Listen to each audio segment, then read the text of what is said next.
वृहन्नील ग्रंथ के अनुसार हयग्रीव नामक दैत्य के आतंक से जब सृष्टि को बचाना था, उस समय बहुत आतंक था, पूरी सृष्टि त्राहि माम कर रही थी, तो भगवती माँ काली को आना पड़ा उस दानव के वध के लिए। और कहा जाता है कि भगवती काली उस समय नील विग्रह को धारण की हुई थी।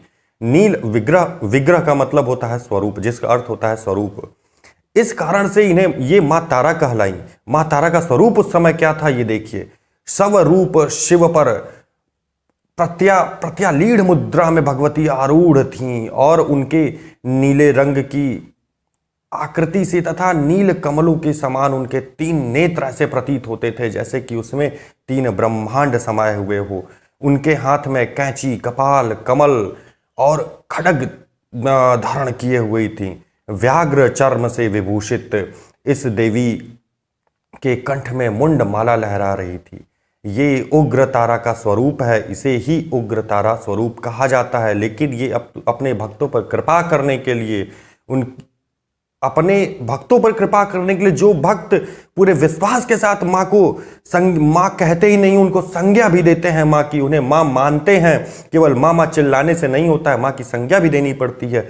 जो भक्त पूरे विश्वास के साथ माँ को माँ मानते हैं, उन पे अपनी कृपा बरसाने के लिए माँ तत्पर रहती हैं, हमेशा तत्पर रहती हैं। इस कारण से माँ को करुणामयी, महाकरुणामयी भी कहा गया है। ये तनिक भी देर नहीं करती अपने भक्तों के कष्टों को दूर करने के लिए।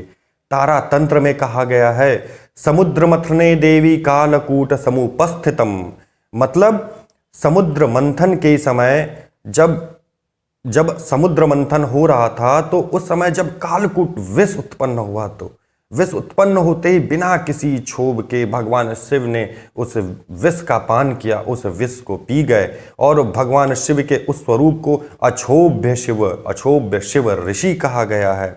भगवान शिव के इसी रूप को माँ तारा अपने मस्तक पर धारण किए हुए हैं, जिस कारण से इनको एक जटा नामक स्वरूप प्राप्त हुआ।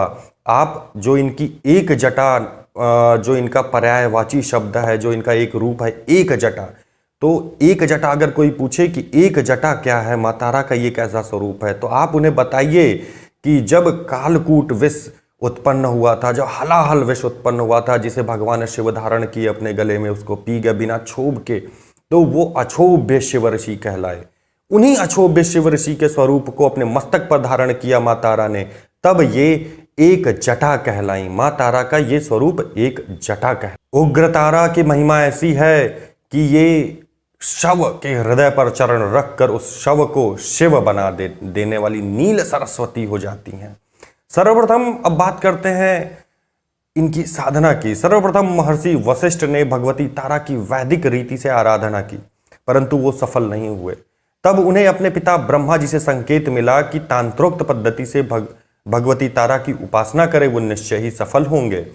उस समय केवल भगवान बुद्ध इस विद्या के आचार्य कहे जाते थे। अतः महर्षि वशिष्ठ चीन देश में निवास कर रहे, आज के चीन में निवास कर रहे भगवान बुद्ध के पास पहुंचे। वहां महर्षि ने भगवान बुद्ध से चीनाचार पद्धति का उपदेश ग्रहण किया।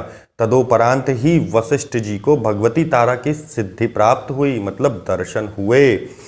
तो ये तो आपको कंफर्म हो गया कि भगवती तारा के दर्शन अगर आपको चाहिए, प्रत्यक्षीकरण अगर आपको चाहिए, तो आपको तांत्रोक्त विधि अपनानी ही होगी। तांत्रोक्त विधि के बिना भगवती तारा का आपको दर्शन नहीं हो सकता। यही कारण है, इसीलिए कहा जाता है कि भगवती तारा की उपासना तांत्रोक्त विधि से ही सफल होती है। अब देखिए महाकाल संहिता क्या कहती है। महाकाल संहिता के कमला खंड में तारा रहस्य वर्णित है, जिसमें तारा रात्रि में भगवती तारा की उपासना का विशेष महत्व बताया गया है। अब ये तारा रात्रि कब होती है? चैत्र मास की शुक्ल पक्ष की 9वीं तिथि की रात्रि को, फिर से बता देता हूं, चैत्र मास की शुक्ल पक्ष की 9वीं तिथि की रात्रि को तारा रात्रि कहा जाता है। अब बिहार देश में सहरसा जनपद है, आज उसका नाम सहसा या कुछ ऐसा ही है, मैं थोड़ा सा भूल रहा हूं, तो उसका ये प्राचीन नाम मैं आपको बता रहा हूं। तो उस जनपद में प्रसिद्ध महर्षि ग्राम है, जिसमें भगवती उग्र तारा की सिद्धपीठ स्थित है।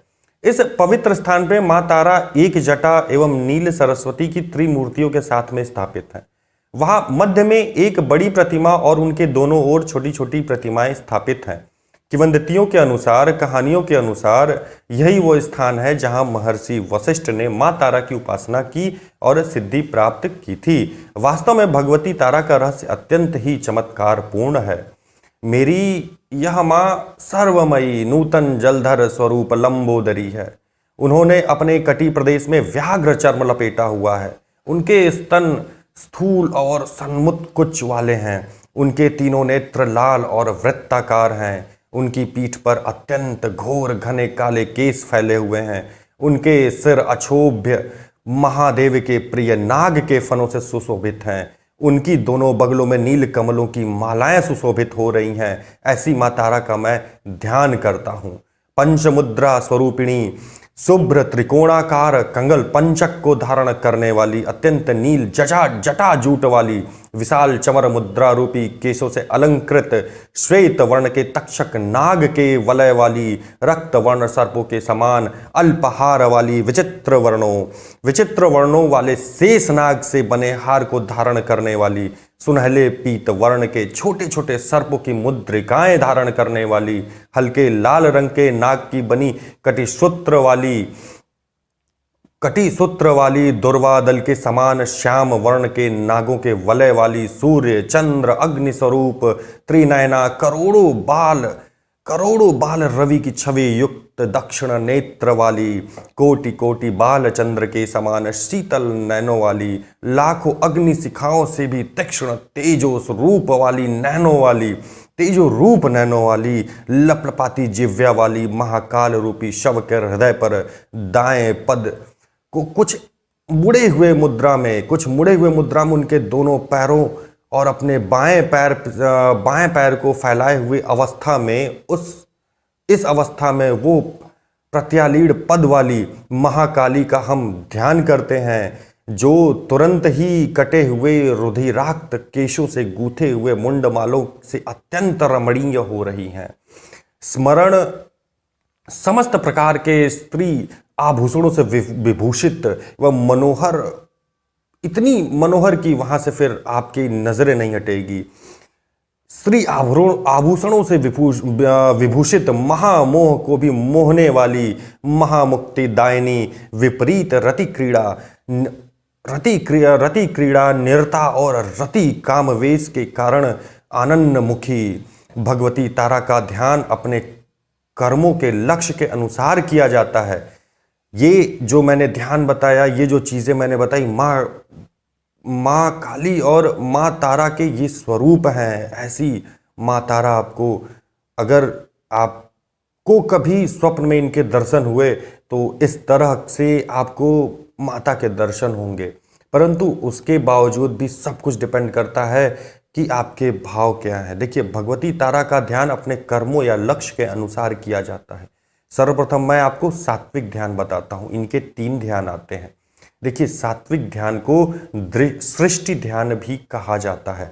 सात्विक ध्यान मैं डिस्क्रिप्शन में भी संस्कृत वर्णन उनको दे दूंगा। संस्कृत में जो रूपांतरण है वो संस्कृत का मैं डिस्क्रिप्शन में भी दे दूंगा। कोशिश करूंगा कि डिस्प्ले पे भी आपको शो कर दूं। मैं हिंदी में उसे आपको बता दे रहा हूं। जिसकी इच्छा हो वो संस्कृत में ध्यान को करे, जिसकी इच्छा हो वो हिंदी में ध्यान को करे। देखिए, माँ तारा का जो सात्विक ध्यान है उसमें क्या है? सफेद वस्त्र धारण किए हुए हंस पर विराजित, मोती के आभूषणों से अलंकृत, 4 मुखों वाली तथा अपने 8 भुजाओं में क्रमशः कमंडल, कमल, वर, अभय मुद्रा, पाश, शक्ति, अक्षय माला और पुष्पमाला धारण किए हुए शब्द समुद्र में स्थित महाविद्या का ध्यान करें।